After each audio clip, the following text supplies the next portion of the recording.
Bonjour à tous, chose promise, chose due, débrief de la course en ligne, messieurs, de ces championnats du monde qui ont été décalés en termes d'horaire, hein. C'est vrai qu'on a fini plus tard que ce qui était prévu. On va revenir sur les soucis de sécurité sur ce parcours et puis on parlera également de la course et des résultats de la France, de tout ce qui s'est passé aujourd'hui. N'hésitez pas à vous abonner à la chaîne, à réagir dans les commentaires, à mettre un pouce bleu, à partager la vidéo sur les réseaux sociaux, notamment auprès de vos proches. Vous pensez que ça peut les intéresser? Dans les commentaires, n'hésitez pas à me dire qui vous a plu, qui vous a déçu aujourd'hui. Quand vous abonnez à la chaîne, pour rajouter la petite cloche, comme ça vous êtes au courant des dernières vidéos qui sortent sur la chaîne EPS 2.0. C'est sur les plateformes de podcast, Amazon, Deezer, Google, Spotify et puis TikTok. Voilà, également, même si là j'ai pas fait de vidéo parce que j'ai voulu aller le plus vite possible sur les résultats de cette course. Parcours de ces championnats du monde, c'était dur, on le savait. Alors le parcours était un peu différent quand même. C'est-à-dire qu'il y avait, il y avait des petites différences par rapport au parcours des championnats d'Europe. Déjà la ligne d'arrivée, qui n'était pas au même endroit, elle était en plein milieu du parc. La ligne d'arrivée, il y a 4 ans déjà, 4-5 ans. Et puis c'était 2016, pardon, c'était les Jeux européens, c'était 2016. Et puis ou 2017, je ne sais plus. Et autre particularité également, il y avait une côte en plus sur ce parcours et il y avait une partie en ligne qui n'était pas présente lors des Jeux européens parce qu'on avait une course en circuit. On reviendra sur cette partie en ligne. Au niveau du circuit, en soi, le circuit n'était pas dangereux. C'est-à-dire que beaucoup, notamment l'équipe de France, s'est plaint du circuit. Excusez-moi de vous le dire, mais il y avait un peu plus de virages, mais Anvers, on était déjà dans les mêmes conditions quand Julien Lafilippe est champion du monde. On est déjà sur un circuit qui est très technique en ville, où il y a beaucoup de virages. Alors il y en avait un peu moins, mais il y avait déjà pas mal de virages. C'est pas la première fois qu'on a un parcours de championnat du monde où il y a des virages. J'ai entendu notamment Thomas Voeckler dire c'est pas un parcours de championnat du monde, c'est un parcours de critérium. Alors déjà, en quoi un critérium ne peut pas être un parcours de championnat du monde? Et dans ce cas-là, c'est quoi un parcours de championnat du monde? Entre le parcours qu'on a eu au championnat du monde au Qatar, le parcours qu'on a eu à Richmond, le parcours qu'on a eu à Innsbruck, le parcours qu'on a eu à Copenhague, notamment dans les championnats du monde que j'ai connus, le parcours qu'on a eu en Italie, à Varèse. Je crois qu'on peut assez rapidement dire qu'un parcours de championnat du monde, il n'y a pas vraiment de critères pour dire ce qu'est un parcours de championnat du monde et ce qui n'est pas un parcours de championnat du monde, à part que, pour moi, la majorité du parcours doit être en circuit. Je dis bien vraiment la majorité du parcours. C'est-à-dire qu'au moins 70% du parcours final de la course doit être un circuit. Mais après, il y a eu Zolder. Zolder, c'était un circuit de Formule 1. Il y a eu Madrid. Moi, j'ai connu Madrid. C'était un parcours où il y avait, je crois, on m'a appelé un peu de pavé, je crois, à Madrid. Pour moi, voilà, qu'est-ce qu'on peut... Il y a eu tellement de parcours différents en championnat du monde que quand Thomas Voeckler a dit c'est pas un parcours de championnat du monde, je suis désolé, mais si.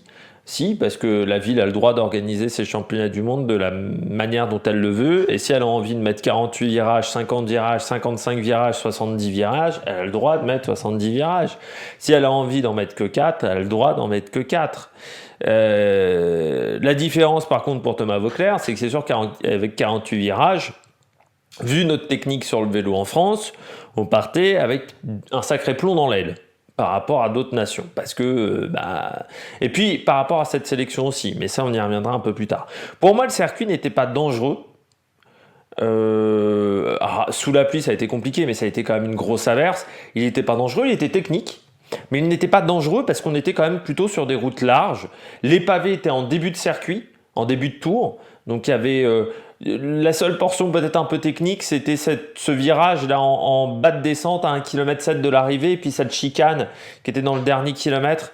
Le virage, oui, il était dans le dernier kilomètre aussi. Voilà, cette petite portion à l'amorce du dernier kilomètre, c'est 300 premiers mètres du dernier kilomètre qui était un peu plus technique. Mais sinon, pour moi, le reste du parcours n'était pas dangereux. Il était technique, mais pas dangereux. Ce qui était dangereux, par contre, c'est que sur un parcours comme ça, où il y avait autant de virages, on a laissé les voitures de directeurs sportifs. Pour moi, on aurait dû faire autrement, déjà parce qu'on a bien vu que les voitures de directeurs sportifs ne servaient pas à grand chose parce qu'elles ne pouvaient pas dépanner rapidement les coureurs. On a vu avec Christophe Laporte notamment, mais avec d'autres coureurs que ça a été très compliqué pour dépanner les coureurs. Et pour moi, il fallait en fait mettre des postes fixes de dépannage. Il fallait disséminer sur le parcours à plusieurs endroits des postes fixes de dépannage. Qu'on aurait pu mettre en toute sécurité et faire correctement, surtout que les routes étaient assez larges. On ne pouvait pas laisser les voitures de directeurs sportifs, parce qu'on a vu notamment à un moment, c'est Papolès, je ne sais plus qui est dans les voitures, et était bloqué par les voitures, et pour moi c'est ça qui a créé des dangers, c'est les voitures. Il aurait fallu tout simplement que les voitures s'arrêtent dès l'entrée sur le circuit et qu'on ait des postes fixes tous les 2 km. C'était totalement faisable d'avoir des postes fixes et d'avoir des panneaux pour indiquer et pour donner les informations aux coureurs. Ça n'aurait pas changé la course, parce que de toute manière la plupart du temps les voitures ne pouvaient pas être derrière rapidement les coureurs, donc je suis pas sûr que dans les oreillettes on ait transmis enfin pas dans les oreillettes, mais je pense qu'il y a beaucoup de directeurs sportifs qui n'ont pas donné beaucoup d'informations à leurs coureurs, tout simplement, et qui n'ont pas ravitaillé énormément leurs coureurs dans le circuit final parce que c'était impossible. Et pour moi, voilà, c'était les voitures qu'il fallait enlever dans cette section finale. Il fallait laisser que les voitures de dépannage neutres et les voitures de direction de course, et tous les autres véhicules, et puis quelques motocaméras, et limité même au niveau des motocaméras, parce qu'on aurait pu mettre beaucoup plus de caméras fixes, et on voit que de toute manière on a assez peu utilisé les motocaméras à part sur la fin. Mais voilà, il fallait faire différemment, mais là encore il aurait fallu que du côté de l'UCI on prenne des décisions. Mais pour moi, ce circuit n'était pas dangereux. Ce qui était dangereux, par contre, on va revenir sur cette action qui a retardé les coureurs pendant 45 minutes, 50 minutes même. Comment ça se fait que dans une course comme les championnats du monde, on ait des mecs qui aient eu le temps de se cimenter au sol sans que personne ne dise rien, sans que personne ne s'en aperçoive du côté de la direction de course? Ça, ce n'est pas normal. Et on revient encore sur mon problème de l'UCI, de l'organisation des courses, qui est absolument catastrophique depuis quelques temps. On en a parlé sur le Tour de France, j'en ai parlé sur d'autres épreuves ces derniers temps. Depuis la Covid, je dis, l'organisation des courses est souvent catastrophique. Mais en même temps, comment veux-tu organiser une course quand tu es président de l'UCI et que tu participes au Grand Fondo il y a quelques jours, alors que tu n'es même pas cycliste d'un très bon niveau, que tu es à la fois président du CNOSF, que tu es député maire, que tu es en train de prendre des photos avec Miguel André Lopez. À un moment, tu ne peux pas tout faire dans la vie. Et pourtant, je suis un mec qui déjà s'éparpille un petit peu. Donc voilà, c'est là le souci. C'est inadmissible qu'on ait eu ce problème-là et qu'on n'ait pas pu éviter ce problème-là. C'est inadmissible. Mais j'ai l'impression que quand je dis inadmissible, je le dis un peu trop souvent dans l'année. Ça a modifié la course. Je pense que si ça a roulé aussi fort en arrivant sur le circuit, c'est aussi parce que la reprise de la course s'est faite à 40 km du circuit à peine, et que donc on a fait cette distance-là en 1 heure, et que la première partie de course, je dirais qu'elle n'a presque pas compté. Ça a tué un peu les échappés quand même, cette affaire-là. Pour moi, ça a joué sur la course. Après, ça a l'UCI à un moment d'intervenir. Je ne vais pas redire ce que je pense de ce genre d'intervention de la part d'écologistes à la mort moelle-neu, parce que c'est vrai que le ciment, c'est très connu pour être un produit vraiment écolo. C'est vrai que le ciment... faut savoir, pas très loin de chez moi, il y a une cimenterie. S'il y a bien un truc qui n'est pas super écolo dans la vie, c'est une fabrication de ciment. Voilà, c'est une grosse usine.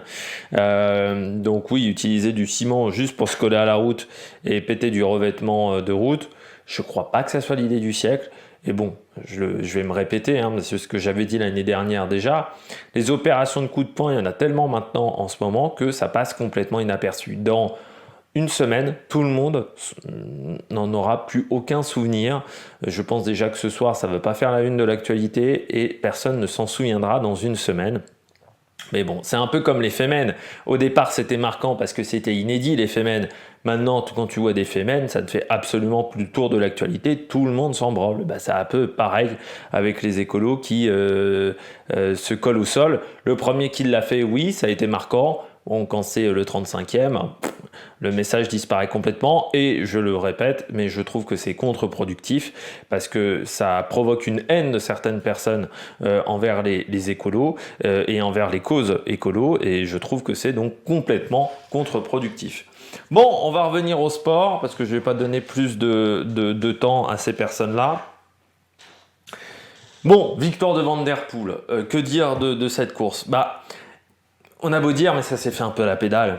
C'est les plus forts qui sont devant. Quand tu regardes le top 10, ce sont les plus forts, je dirais, sauf Laporte dans ce top 10. Mais ce sont les mecs qui avaient le plus d'énergie. Alors la Belgique a bien tenté de faire une course d'équipe. On a vu assez vite que c'était compliqué de s'organiser sur un parcours pareil et qu'à partir de ce moment-là, c'était à la pédale. C'est que Van Der Poel, il n'était pas hyper aidé. Hein. J'ai pas regardé il n'avait pas 150 équipiers avec lui, Van Der Poel. Il y avait Dan Houle, Van Baarle, Jan Maas, Van Dijk qui est tombé, Olaf Koy qui a abandonné, Riesbeck et Pascal Enkorn. C'était pas l'équipe du siècle et pourtant il s'impose. Il s'impose parce qu'il était le plus fort, parce que je le dis souvent avec les cyclo-crossman, les VTTistes de profession, de sport auquel participe Van Der Poel, ils savent se préparer le jour J, sauf Van Aert presque, mais ils savent être à fond le jour J et Van Der Poel il l'a montré à plusieurs reprises quand il est champion olympique sur le VTT quand il est pas champion olympique de VTT Van Der Poel mais il l'a montré à plusieurs reprises qu'il savait faire quand il est champion du monde là cette année mais quand il a fait Milan-San Remo et puis, cette année, c'est quand même l'un des coureurs qui a été le plus performant sur les classiques. Et on est sur un style de course qui était typé classique. Donc forcément, il n'y a pas vraiment de surprise.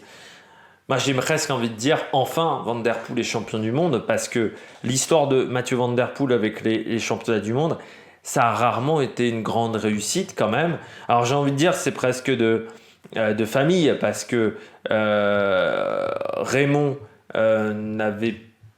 j'ai pas souvenir que Raymond avait, à part la fois où il est derrière Eddy Merckx, du côté d'Adrie Van Der Poel, le championnat du monde, à part en cyclocross, mais sur route non plus, hein, je crois qu'il n'avait pas eu de grands résultats. Là, c'est ce qui a fait la différence. Il a été vraiment très fort parce qu'il a été solide, il est même tombé.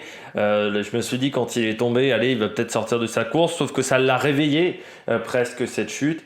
Et puis on s'aperçoit qu'en plus, il fallait faire le Tour de France cette année. Hein. Ils ont tous fait le Tour de France dans le top 10 quasiment. Oui, ils ont tous fait le Tour de France même. Parce que Bettiol aussi était sur le Tour. Ah non, sauf Tom Skuins. Quelle déception. Je crois qu'il n'a pas fait le Tour. Hein. Tom Skuins, non, il n'a pas fait le Tour de France. Mais ils ont tous fait le Tour de France. C'était l'option qu'il fallait prendre. Et avec un Van Der Poel qui a été juste au-dessus, juste magistral, il colle une 37 à tout le monde. Il fait 22 km en solo, mais c'était lui déjà qui avait fait les attaques les plus franches à plusieurs moments de la course. Et oui, il a été impressionnant. Il a senti le bon moment, il fallait sortir. Et ça le réconcilie avec les championnats du monde parce que l'année dernière, l'histoire des jeunes adolescentes australiennes, il y avait eu sa fringale, il y avait eu les fois où il était passé complètement au travers aussi au championnat du monde, Van Der Poel.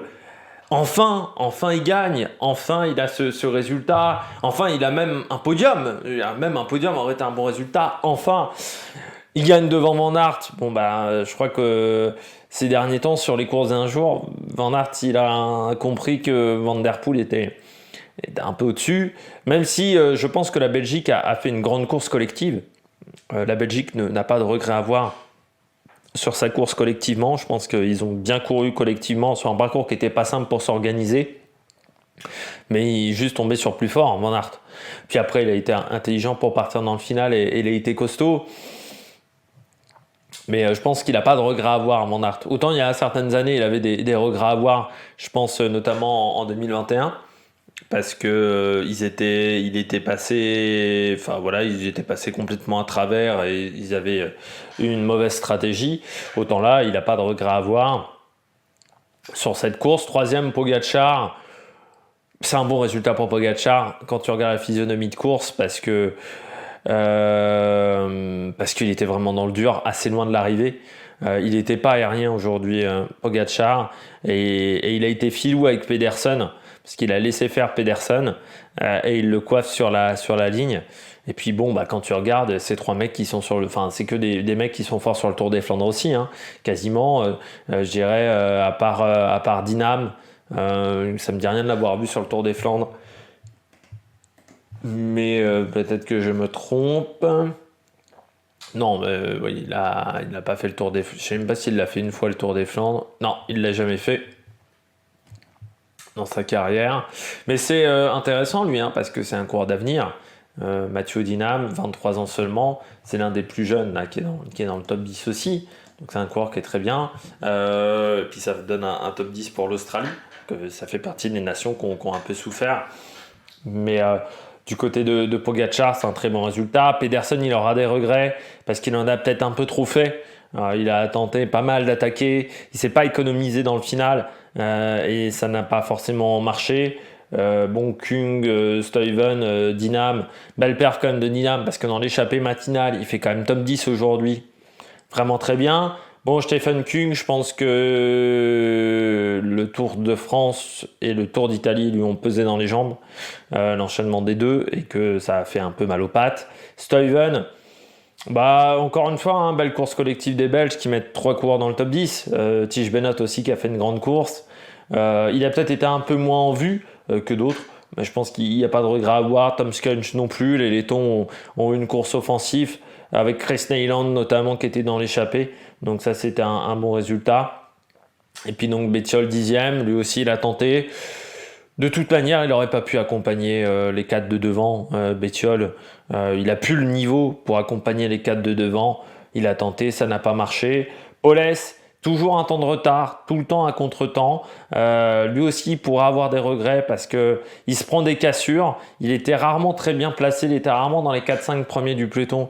Et je pense que c'est ce qui lui a coûté très cher. Bon, Van Baarle 12e. Mauro Schmidt, je pense que c'était lui le leader du côté de l'équipe de Suisse, plus que Kung. Mais il a craqué dans le final. Peut-être encore un peu trop juste, Mauro Schmidt. Skelmose 14. Il n'était pas à l'aise dans le circuit final, il a même dégonflé, mais il n'a jamais réussi à re-rentrer, même en ayant dégonflé les pneus. Est-ce que c'était l'idée du siècle ? On ne peut pas savoir, mais il serait peut-être vautré comme Van Der Poel et cassé quelque chose. Madouas 15, c'est le meilleur résultat du côté des Français. Je pense que déjà du côté de l'équipe de France, on n'a pas fait un très bon choix de sélection. Je pense qu'il y avait des coureurs qui étaient dans la sélection mais qui n'étaient pas exceptionnels. Quand tu regardes, Cosnefroy oui, mais déjà Brian Cocard, le Tour de France avait été compliqué pour lui sur la fin. Christophe Laporte, c'était une bonne idée. Florian Sénéchal, c'est quand même pas le mec le mec qui frotte le plus. Mais bon, c'est quand même un classiqueur, on n'a pas 150 mecs qui frottent. Julien Alaphilippe, est-ce que c'était un parcours idéal pour lui ? Là, il avait plus un rôle d'équipier, mais est-ce que c'était super pour lui ? Le GAC, pour moi, c'était un mauvais choix. Rémi Cavagna, il a fait le job en début de course, mais sur le circuit, il n'est pas à l'aise. Et puis Madouas, le problème de Madouas, c'est que c'était un bon choix, mais le problème, c'est qu'il n'est pas du tout à l'aise sur un circuit aussi technique et il s'est pris énormément de cassures. Et le score à la fin lui fait mal. Et je pense que Cosnefroy, la forme était un peu juste du fait que le Tour de France lui a quand même coûté dans les jambes. Donc voilà, ça a été un peu plus compliqué pour lui. Mais je suis pas sûr que notamment de prendre le gars qui est Coquard était une bonne idée sur un parcours comme ça, qui était difficile. Est-ce qu'il n'y avait pas d'autres coureurs qu'on aurait pu prendre? Ça, c'est une question qu'on peut se poser. Après, bon, j'ai envie de dire, Thomas Voeckler, le nombre de fois où il a eu de la réussite, bon, il peut pas gagner à chaque fois. Parmi les déceptions, peut-être l'Italie. C'est vrai qu'on aurait pu penser à un Velasco, pourquoi pas. Bon, Lorenzo Rota, il a été un peu en difficulté pendant toute l'année. Ils ont perdu Trentin aussi sur chute, donc ça c'est dommageable. Badjoli aussi qui n'a pas vraiment existé dans cette course. Ça c'est une déception pour moi. Et puis bah, il y a quand même eu beaucoup de coureurs qui ont abandonné, qui ont eu une course compliquée, hein. Le dernier à avoir fini c'est Tobias Aland Johannessen, voilà, qui est 51e. Craig Anderson, c'est dommage, mais il a fait beaucoup de travail. Fred White, bon, bah, il fait pas une grande année, hein. Les Britanniques, ça a été compliqué. Parce que le premier Britannique, c'est Owen Doole qui était dans l'échappée. Donc, bon, on voit qu'ils sont passés un peu à côté. Michael Matthews, bah, il a lâché assez vite. C'était, je pense, trop technique pour Michael Matthews. Guerrero, il fait pas une grande saison. Joao Almeida, bon, il était là parce qu'il avait fait le tour du Portugal, le tour de Pologne, mais bon, enchaîner Pologne plus championnat du monde, il n'a pas pu repérer correctement le parcours. Je pense que ça lui a pesé. Kevin Geniette, là aussi dommageable parce qu'on aurait pu s'attendre un petit peu mieux. Bon, Coquard, Cavani, Alaphilippe, j'ai déjà dit ce que j'avais à dire sur eux. Peter Sagan, bon, bah, c'est une fin de carrière un peu compliquée. Cepeda, bon, il avait déjà craqué sur la dernière étape du Tour de l'Ain, ça n'a pas été beaucoup mieux pour lui. Sam Bennett, c'était trop dur pour lui. Benelli, déception, mais j'ai l'impression qu'il a un peu du mal là sur cette deuxième, enfin sur le Tour de France, enfin pas le Tour de France, pardon, mais Benelli, je l'ai vu sur une autre course. Oui, c'était Saint-Sébastien, déjà j'en avais parlé. Mais je pense que voilà, la reprise est compliquée. Il y a peut-être des objectifs un peu plus lointains, notamment le Grand Prix de Québec et Grand Prix de Montréal, elle est moins au top de sa forme que sur la première partie de saison. Ça reste un coureur jeune aussi. Bon, Victor Langelotti qui était là au départ. Gaviria, il est tombé. Caden Groves, c'est vrai, dans des conditions difficiles, mais là aussi c'était peut-être un peu trop dur pour lui quand même. Puis là je redescends, bon, Georges Bennett il est resté tellement longtemps en chasse-patate que ça a été compliqué. Narvaez, c'est dommage parce qu'il était dans le bon groupe, il tombe au mauvais moment. Bon, Christophe Laporte, lui, il a crevé au mauvais moment. Après, est-ce qu'il aurait pu faire mieux que top 10? Compliqué à dire quand même. Pour moi, il aurait pu être dans le top 10, mais mieux que 7ème, compliqué. Je pense compliqué. Bon, Baroncini, du côté d'Italie, qui a abandonné. Michael Berg aussi, qui avait abandonné très tôt le matin. Du côté du Danemark, avait beaucoup bossé du côté du Danemark.